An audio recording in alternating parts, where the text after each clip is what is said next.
کہ جب life set ہے، جب بلیسنگز ہیں، جب نعمتیں ہیں، تو اللہ تعالیٰ ہے ہی نہیں کنورسیشن میں، اللہ تعالیٰ ہے ہی نہیں معاملات میں. پہلی کیٹیگری وہ تھی کہ جب نعمتیں ہیں تو الحمدللہ اور نمازیں پڑھ رہے ہیں، جب کوئی ٹیسٹ آیا تو چھوڑ دیا دین کو. دوسری کیٹیگری کے وہ لوگ ہیں کہ جب لائف سیٹ ہے، بہترین ہے، تو اس میں اللہ کا ذکر ہی کوئی نہیں ہے، نہ نمازیں ہیں نہ کچھ ہیں، اور جب کلائمیٹی آئی تو پھر اللہ کی طرف پلٹ گئے. جب سب کچھ بہترین چل رہا ہے، جب باہر کے ٹرپس لگ رہے ہیں، جب بزنس میں پروفٹ ہو رہا ہے، جب ہیلتھ ٹھیک ہے، جب میرٹل لائف ٹھیک ہے، اولاد ماشاءاللہ ہیلدی ہے، اللہ تعالیٰ سے نہ دعائیں، نہ نماز، نہ صدقہ خیرات، اور بالکل دور. But they need a calamity, some cancer or a heart attack or a financial loss or a divorce to bring them back. وَإِذَا مَسَّ الْإِنسَانَ ضُرٌّ دَعَا رَبَّهُ مُنِيبًا إِلَيْهِ ثُمَّ إِذَا خَوَّلَهُ نِعْمَةً مِّنْهُ نَسِيَ مَا كَانَ يَدْعُو إِلَيْهِ مِنْ قَبْلِ. لوگوں میں سے لوگ ایسے ہیں کہ جب ان پہ کوئی مصیبت پریشانی آتی ہے، وہ اللہ کے سامنے مصلی بچھا لیتے ہیں اور دعائیں کرتے ہیں، یا اللہ یہ عطا کر دے، مدد کر دے. لیکن جب ہم ان کو وہ دے دیتے ہیں جو انہوں نے مانگا تھا، ان کی لائف سیٹل ہو جاتی ہے، تو پھر وہ بھول جاتے ہیں کہ کبھی انہوں نے کوئی رب سے دعائیں مانگی بھی تھیں، کبھی کوئی رب سے پرومسز کیے بھی تھے، کبھی کوئی رب بھی تھا جس سے وہ دعا کرتے تھے. They just become a different person all together. کبھی ایگزام آ گیا تو مصلی بچھا لیے، دعائیں کر لیں. ڈائیورس کا معاملہ ہو رہا ہے اور حالات بگڑ ہیں تو پھر اللہ کی طرف پلٹ گئے. بزنس ایٹ سٹیک ہے، لاس ہونے لگا ہے تو دعائیں کی، اللہ سے مدد مانگی. والدہ کو، والد صاحب کو خود کو کینسر ڈائگنوز ہو گیا، ہیلتھ ایشوز ہے، تو پھر اللہ کے سامنے گر گڑا کے دعائیں کی. کسی کو آپریشن آ رہا ہے بچوں کا تو بالکل اللہ کی طرف پلٹ گئے. لیکن جب یہ حالات بدل گئے اور بالکل ٹھیک ہو گئے، دوبارہ سے گناہوں میں پڑ گئے. وہ اللہ سبحانہ وتعالیٰ کو ایسے لوگ بھی پسند نہیں ہیں. یہ فرعون کا جو رویہ تھا وہی تو تھا کہ جب فرعون نعمتوں میں تھا تو بالکل باغی تھا، اللہ سے بات ہی نہ کرنا، نہ اللہ کی طرف پلٹنا. لیکن جب اس نے دیکھا کہ پانی آ رہا ہے اور ابھی میں ڈوب جاؤں گا، تو کیا کہتا ہے؟ آمنت انہ لا الہ الا الذی آمنت بہ بنو اسرائیل وانا من المسلمین. میں اب ایمان لے کے آیا، اب میں نیک بن گیا، جس رب پہ بنو اسرائیل ایمان لے کے آیا، اور ابھی میں مسلمان بن گیا ہوں. تو اللہ تعالیٰ جب ایسے انسان کو نا پھر کہتے ہیں الآن وقد عصیت قبل وکنت من المفسدین. اب تو کہہ رہا ہے جب تو پاسٹ میں، جب تو پہلے گناہوں میں رہا، ظلم کرتا رہا اور مفسدین میں سے رہا. رسول اللہ صلی اللہ علیہ وسلم نے ایک اور روایت میں فرمایا احفظ اللہ تجدہ امامک، کہ اللہ تعالیٰ کے دین کی حفاظت کرو، اللہ کے دین پہ چلو تو ہمیشہ تم اس کو اپنے سامنے پاؤ گے. تعرف الی اللہ فی الرخاء یعرفک فی الشدہ. تم اپنے اچھے ٹائم میں اللہ کو یاد کرو، وہ تمہیں تمہارے مشکل ٹائم میں یاد رکھے گا. یعنی ہم کیا کرتے ہیں، ہم اپنے اچھے ٹائم میں اللہ کو بالکل بھول جاتے ہیں جب اس نے ہمیں نعمتیں دی اور بلیسنگز دی ہیں، اور جب برا وقت آیا تو مصلی بچھا لی اور اللہ سے رو رو کے دعائیں کی. ایسا نہیں ہونا چاہیے. We should never wait for a calamity to turn us to Allah subhanahu wa ta'ala. Shame on man for only discovering Allah subhanahu wa ta'ala when there is an illness. شرم آنی چاہیے اس انسان کو جو اللہ کو تب صرف پہچانے جب اس کی ڈائیورس ہونے لگی ہو.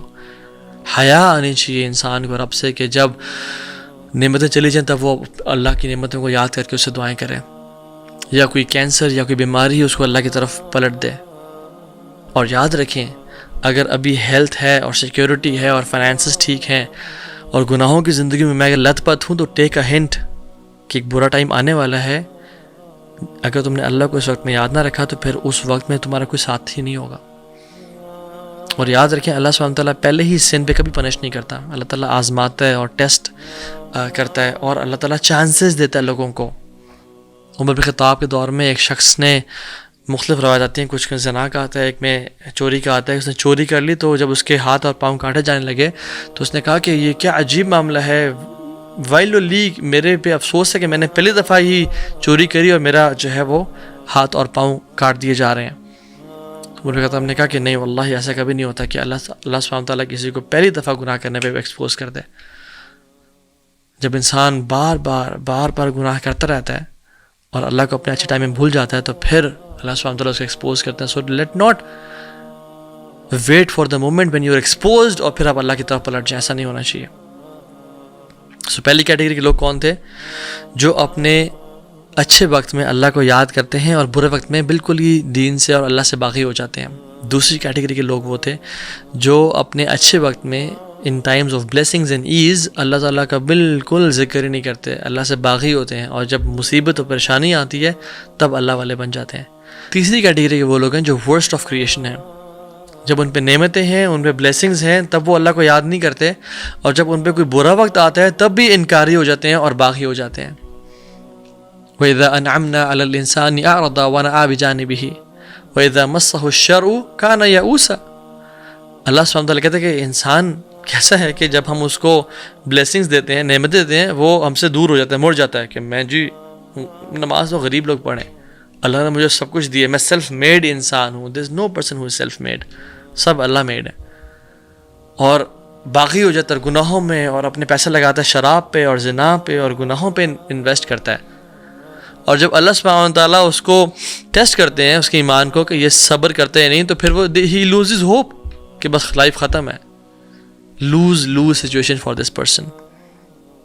ان الانسان خلق ہلوعا اذا مسہ الشر جزوعا واذا مسہ الخیر منوعا. انسان پیدا ہی اینکشس کیا گیا ہے کہ جب اسے شر پہنچتی ہے تو وہ امپیشنٹ ہو جاتا ہے, اور جب اسے خیر پہنچے تو وہ روک لیتا ہے, ود ہولڈ کر لیتا ہے. Lose situation, worst of this دنیا اینڈ آخرہ. ہمیں ایسا انسان کبھی نہیں بننا. And the fourth category of Muslims, they are the finest of humans, they are the best of people. یہ وہ لوگ ہیں جو اللہ سبحانہ وتعالیٰ ڈیمانڈ کرتے ہیں. ان کے 3 سائنس ہیں. یہ لوگ کیا کرتے ہیں کہ جب کوئی بھی سچویشن دیکھتے ہیں, چاہے نعمتوں والی ہو یا آزمائش والی ہو, they see it as a test. They see it as a test.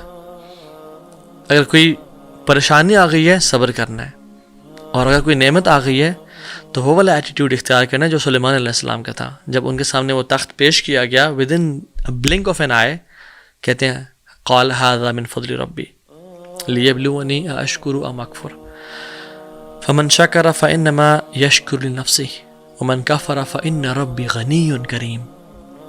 کہتے ہیں یہ میرے رب کا فضل ہے تاکہ مجھے وہ ٹیسٹ کرے کہ میں شکر گزار بنتا ہوں یا میں کفر کر جاتا ہوں اس کے ساتھ. اور جو شکر کرے گا وہ اپنے لیے شکر کر رہا ہے, اللہ کو کوئی فائدہ نہیں ہے اس کا. اور جو کفر کرے گا وہ بھی اپنے آپ کو نقصان کر رہا ہے, کیونکہ رب تو ہے نا غنی اور کریم ہے. تو یہ جو مسلمان ہیں, جو 4th کیٹیگری کے لوگ ہیں نا, یہ ہر سچویشن کے اندر ٹیسٹ دیکھتے ہیں. جب نعمتیں آ گئے تو یہ ٹیسٹ ہے کہ میں اپنے مال کو گناہوں میں تو نہیں لگاتا, میں XYZ سن پہ تو نہیں لگاتا. اور جب مشکل پریشانی آ گئی تو صبر, اور رضینا قسمت الجبار فینا, اور رضیت باللہ رب وبالاسلام دینا وبمحمد النبی صلی اللہ علیہ وسلم. ان کے پہلا سائن یہ ہے کہ وہ they see every situation as a test. دوسرا سائن ان کا یہ ہے کہ they are fully aware کہ اگر میں چاہتا ہوں کہ میری زندگی میں بلیسنگز ہمیشہ رہیں تو مجھے گریٹیٹیوڈ اور شکر والا بننا ہے. Successful people are fully aware that the greatest guarantor of blessings is gratitude. They know کہ جو چیزیں, جو نعمتوں کو لمبائی دیتا ہے, لمبی زندگی دیتا ہے, وہ کیا ہے؟ وہ شکر ہے. لَإِن شَكَرْتُمْ لَأَزِيدَنَّكُمْ, تم شکر کرو گے ہم تمہیں زیادہ دیں گے. وَلَإِن كَفَرْتُمْ إِنَّ عَذَابِي لَشَدِيدٌ, اور اگر تم کفر کرو گے تو میرا عذاب بڑا شدید ہے. سورہ ابراہیم ورس نمبر 7. سو وہ یہ لوگ ہوتے ہیں, یہ ہر سچویشن کو ایز اے ٹیسٹ دیکھتے ہیں, اور نعمتیں ہیں تو اس میں شکر کرتے ہیں, مشکل سچویشن ہے اس میں صبر کرتے ہیں, اور سمجھتے ہیں کہ اگر ہم شکر کرتے رہے تو ہماری بلیسنگز جو ہیں وہ لمبی کر دی جائیں گی. when they see their kids playing they say الحمدللہ یار اب تیرا بہت شکر ہے. when they see they can eat from the mouth, اور ان کو پائپ سے خوراک نہیں جا رہی, they say الحمدللہ. جب ان کی وائف ان کو بلاتی ہے کہ آئیں کھانا گرم تیار ہے, they say الحمدللہ, اللہ کا بہت فضل ہے. and they are in constant indebted کہ یا رب میں قرض میں ہوں, میں تیرا شکر ادا کرنا ہے. and they are always praying constantly اللہم انی اعوذ بک من زوال نعمتک وتحول عافیتک وفجاءۃ نقمتک وجمیع سخطک. یا اللہ میں تیرے سے پناہ مانگتا ہوں نعمتوں کے زوال ہونے سے اور عافیت کے چلے جانے سے اور آفت کے آنے سے اور ہر قسم کے مشکل اور عذاب کے مجھے پکڑ لینے سے. they're in constant, they're in state of دعا. تیسری چیز وہ یہ ہے کہ وہ اپنے اچھے ٹائم میں اللہ کو یاد رکھتے ہیں for the rainy days to come. یہ اچھے دنوں میں اچھے حالات میں اللہ کی عبادت کرتے رہتے ہیں کہ جب برے دن آئیں گے تو we will have something to lean on. اللہ ہمارے مشکل وقت میں ہماری مدد فرمائیں گے. آپ مثال دیکھ لیں, فرعون اور یونس علیہ السلام دونوں کو تقریباً سیم طرح کا پانی میں, وہ بھی غرق ہوا فرعون, اور یونس علیہ السلام وہ بھی پانی میں گرے اور مچھلی نے ان کو لے لیا. تو punishment was almost the same. لیکن جب فرعون نے پنشمنٹ اس کو آئی تو اس نے کہا کہ میں ایمان لے کے آیا تاکہ ان کو اس کو بچا لیا جائے. کیا کہا گیا اسے؟ الآن وقد عصیت قبل وکنت من المفسدین. اب تو کہہ رہا ہے جب تو پہلے مفسدین میں سے تھا, پہلے تو نے گناہ کرتے. سو دا ورڈ بیفور. اور جب یونس علیہ السلام نے دعا کی تو کیا ان کو رسپانس ملا؟ فاستجبنا له ونجیناہ من الغم. ہم نے ان کی دعا قبول کر لی اور ان کو غم سے نجات دی. وَكَذَلِكَ نُنْجِي الْمُؤْمِنِينَ. اسی طرح سے ہم مومنوں کو نجات دیتے ہیں. سو problems were almost the same, اور دونوں نے دعا کی اور اللہ تعالیٰ سے ایک ہی اسی رب سے نجات مانگی. بٹ ایک کو کہا گیا تو اب کہہ رہے جب تو پہلے گناہ گار تھا, اور دوسرے کو کہا گیا کہ ہم اسی طرح سے محسنین کو نجات دیتے ہیں, اور ہم نے اس کو دعا قبول کر لی اور غم سے نکال دیا, اور مومنین کو نجات دیتے ہیں. کیوں؟ کیونکہ پہلے کی لائف دونوں کی ڈیفرنٹ تھی. فرعون گناہ گار تھا اور یونس نیک لوگوں میں سے تھے. اور سبحان اللہ, اللہ تعالیٰ کہتے ہیں فَلَوْلَا أَنَّهُ كَانَ مِنَ الْمُسَبِّحِينَ. اگر وہ مسبحین میں سے نہ ہوتا یونس علیہ السلام, لَبِثَ فِي بَطْنِهِ إِلَى يَوْمِ يُبْعَثُونَ. وہ اس مچھلی کے پیٹ میں پڑا رہتا قیامت کے دن تک. اللہ اکبر. اگر وہ پہلے مسبحین میں سے نہ ہوتا, یعنی تسبیح کرنے والوں میں سے. So the secret word here is before. کہ پہلے ہمارے ایکشنز کیسے ہیں, ہم اچھے ٹائم میں کیسے ہیں. اصل چیز یہ ہے.